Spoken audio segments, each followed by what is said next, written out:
दमिश्क हवाई अड्डा खंडहर में पड़ा है, जो इजरायली वायु सेना की विनाशकारी शक्ति का प्रमाण है।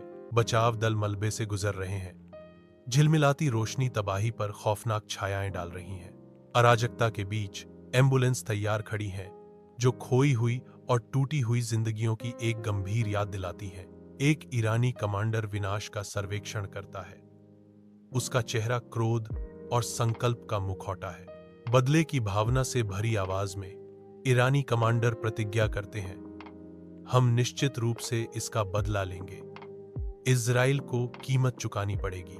तेहरान के नीचे गहराई में डर जमा हुए लोगों को जकड़ लेता है, क्योंकि यूएवी का लगातार ड्रोन आश्रय को भर देता है। एक मां अपने बच्चे को कसकर पकड़े हुए है, आसन्न खतरे का सामना करते हुए सांत्वना की तलाश में।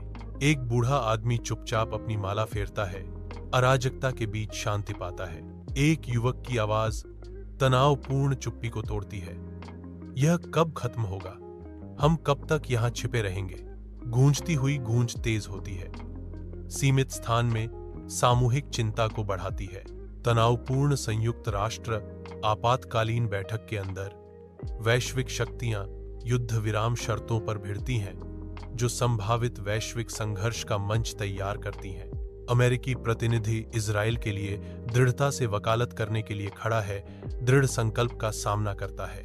रूसी प्रतिनिधि उठते हैं, दृढ़ता से समान संकल्प के साथ ईरान का समर्थन करते हैं। बहस तेज हो जाती है, आवाजें उठती हैं, क्योंकि समझौता असंभव लगता है और तनाव स्पष्ट है। वैश्विक विशेषज्ञ चेतावनी देते हैं, अगर इस तनाव को नहीं रोका गया तो यह सीधे तौर पर एक वैश्विक युद्ध में बदल सकता है।